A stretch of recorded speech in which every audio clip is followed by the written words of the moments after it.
আলাইকুম ওয়া রাহমাতুল্লাহি ওয়া বারাকাতুহু। প্রিয় ভাই ও বন্ধুরা, আজকে আমি আপনাদের সম্মুখে কিছু গুরুত্বপূর্ণ আলোচনা করব, যেটা আমাদের জানা এবং এর উপরে আমল করা অনেক বেশি জরুরি। আমি চেষ্টা করব আপনাদেরকে বুঝিয়ে বলার, ইনশাআল্লাহ তাআলা। আমরা অনেক সময় দেখা যায় দুইটি নামাজ আমাদের বেশি খোঁজা হয়ে থাকে, যে দুইটি নামাজ হচ্ছে ফজর এবং আসরের নামাজ বেশি খোঁজা হয়ে থাকে। এই ফজর এবং আসরের নামাজ সম্পর্কে আমি একটা হাদিস আজকে আপনাদেরকে শোনাবো, আপনারা মনোযোগ সহকারে শুনবেন।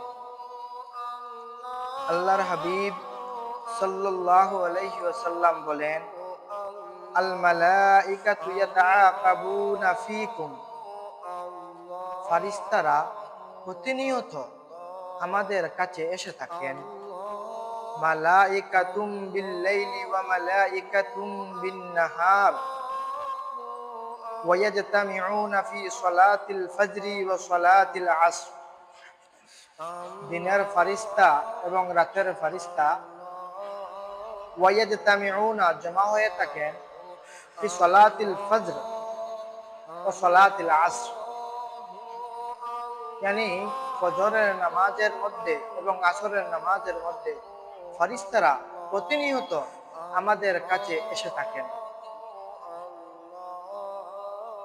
সুম্মা ইয়ারুজু ইলাইহিল্লাযীনা বাতু ফীকুম, যে ফেরেশতারা আমাদের সাথে রাতকে অতিবাহিত করেন, এরা যখন আল্লাহর দরবারের মধ্যে চলে যান, ফায়াসআলুহুম, তাদেরকে আল্লাহ পাক পরবর্তীকার দু আলম প্রশ্ন করেন, ওয়া হুয়া আ'লামু বিহিম, আল্লাহ পাক পরবর্তীকার দু আলম তান বান্দাদের সম্পর্কে জানেন, তারপরেও ফেরেশতাদেরকে প্রশ্ন করেন, কাইফা তারাকতুম ইবাদি, ফেরেশতারা তোমরা আমার বান্দাকে কোন হালতের মধ্যে তোমরা রেখে এসেছো।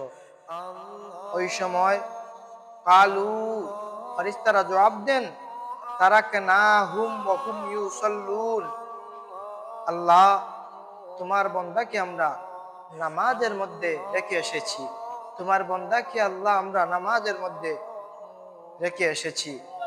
ওয়া আতাইনাহুম ওয়া হুম ইউসাল্লুন, আল্লাহ যখন তোমার বান্দার কাছে আমরা গিয়েছি তখন তোমার বান্দা নামাজের মধ্যে ছিলেন, এখন যখন তোমার বান্দাকে আমরা ছেড়ে এসেছি তখন তোমার বান্দা নামাজের মধ্যে আমরা রেখে এসেছি।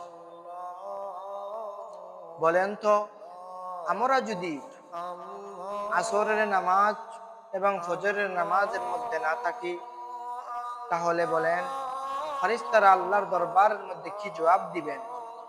আমরা সদা সর্বদা এই জিনিসটা যেন আমরা চেষ্টা করব, আমরা আসরের এবং ফজরের নামাজ জামাতের সাথে পড়ার চেষ্টা করব। আমরা সব নামাজই জামাতের সাথে পড়ার চেষ্টা করব। তবে আমরা বেশি এই জিনিসের দিকে লক্ষ্য করতে হবে, আসর এবং ফজর যেন আমাদের জামাত মিস না হয়, এই দিকে আমরা লক্ষ্য করে চলতে হবে। আমার এই কথার উপরে আল্লাহ পাক পরবর্তীকার দু আলম আমাকে এবং আপনারা সবাইকে যেন আমল করার তৌফিক দান করেন।